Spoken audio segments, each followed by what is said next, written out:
नमस्कार विद्यार्थी मित्रांनो, अनिल महापुरे स्टडी स्टुडिओ या आपल्या युट्यूब चॅनलवर तुम्हा सर्वांचं पुन्हा एकदा स्वागत आहे। चला तर आजच्या व्हिडिओला आपण सुरुवात करूया। आज आहे 23 जुलै आणि 23 जुलैला जेवढ्या काही महत्त्वपूर्ण चालू घडामोडी आहेत त्या मी आज तुमच्यासोबत डिस्कस करणार आहे। तर आपला चालू घडामोडीचा भाग आजचा पहिला लेक्चर असणार आहे। मित्रांनो, व्हिडिओ आवडल्यास व्हिडिओला लाईक, शेअर आणि चॅनलला सबस्क्राईब करायचं आहे। बघा, आजचा आपला पहिला प्रश्न आहे, नुकताच राष्ट्रीय ध्वज दिवस कधी साजरा करण्यात आला? आता हा खूप इम्पॉर्टंट प्रश्न आहे मित्रांनो। बघा, या प्रश्नाचे योग्य ते उत्तर असणार आहे ऑप्शन क्रमांक बी म्हणजे 22 जुलै। 22 जुलै रोजी राष्ट्रीय ध्वज दिवस साजरा करण्यात आला। परंतु 22 जुलैला राष्ट्रीय ध्वज दिवस का साजरा करतो हे तुम्ही लक्षात ठेवा। महत्त्वाचे पॉईंट आहे तुमच्या पुढे। बघा, पहिला पॉईंट लिहून घ्या।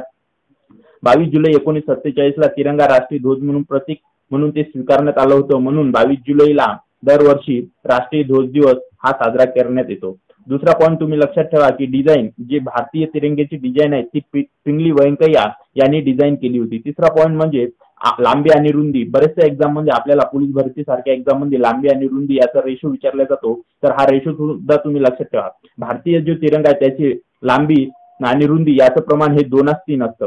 कधी कधी रुंदी आणि लांबी असं उलट पण विचारलं जातं, म्हणून हे पॉईंट आपल्याला लक्षात ठेवणे खूप आवश्यक आहे। आणि चौथा पॉईंट तुम्ही लक्षात ठेवा, जे की भारतीय तिरंगामध्ये आपल्याला 3 कलर बघायला मिळतात, जसे केशरी जे आहे ते बलिदानाचं प्रतीक आहे, दुसरा पांढरा म्हणजे जे की शांतीचं प्रतीक आहे, आणि हिरवा हे कशाचं प्रतीक आहे हे तुम्ही मला कमेंट बॉक्स मध्ये कमेंट करून सांगत आहेत। आणि भारतीय तिरंगामध्ये पांढऱ्या कलर मध्ये आपल्याला अशोक चक्र सुद्धा बघायला मिळतं। अशोक चक्रामध्ये एकूण 24 आरे आहेत हे सुद्धा तुम्ही लक्षात ठेवा। चला बघूया पुढील प्रश्न।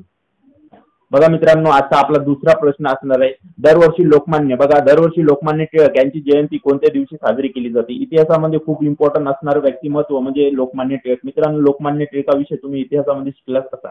चला तर त्यांच्या संबंधित आजचा हा प्रश्न आहे, दरवर्षी लोकमान्य टिळक यांची जयंती कोणत्या दिवशी साजरी केली जाते? तर या प्रश्नाचं योग्य ते उत्तर असणार आहे ऑप्शन क्रमांक सी म्हणजे 23 जुलै। 23 जुलैला दरवर्षी लोकमान्य टिळक यांची जयंती साजरी केली जाते। त्या संबंधित महत्त्वाचे पॉईंट तुम्ही लिहून ठेवायचे। बघा, पहिला पॉईंट म्हणजे त्यांचा जन्म जो आहे तो 23 जुलै 1856 रोजी रत्नागिरी येथे झाला होता। बघा, हा प्रश्न बऱ्याचदा विचारला जातो की लोकमान्य टिळक यांचा जन्म कोणत्या जिल्ह्यामध्ये झाला होता? तो रत्नागिरीमध्ये झाला होता।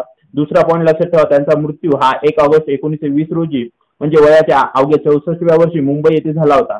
तिसरा पॉईंट म्हणजे त्यांच्या पत्नीचं नाव सुद्धा लक्षात ठेवा, त्यांच्या पत्नीचं नाव होतं सत्यभामाबाई टिळक, ठीक आहे।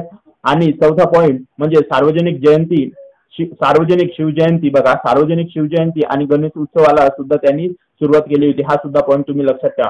आणि स्वराज्य माझा हा जन्मसिद्ध हक्क आहे आणि तो मी मिळवणार हे सुद्धा त्यांचा नारा होता, हे सुद्धा तुम्ही लक्षात ठेवा। आणि झाल आणि मवाळ गटामध्ये जे काँग्रेसमध्ये फूट झाली होती, तर जहाल गट हे लोकमान्य टिळकाकडे होते, हे सुद्धा तुम्ही लक्षात ठेवा। आणि सुरत अधिवेशन, सुरतीची फूट सुद्धा मध्ये लोकमान्य टिळकाचा, आणि होम रूल चळवळ हा महाराष्ट्रामध्ये लोकमान्य टिळकांनी सुरुवात केली होती, हे सुद्धा तुम्ही पॉईंट लक्षात ठेवा। बघूया आता आपला तिसरा।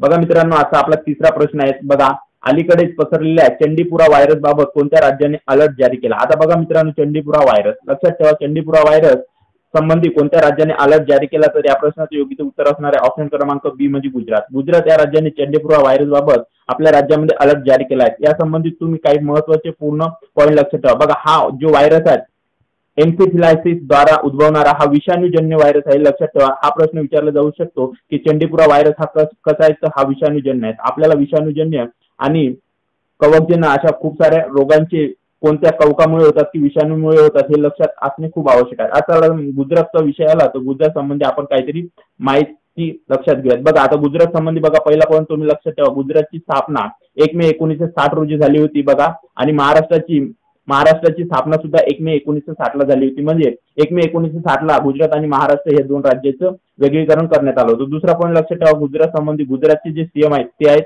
भूपेंद्र पटेल।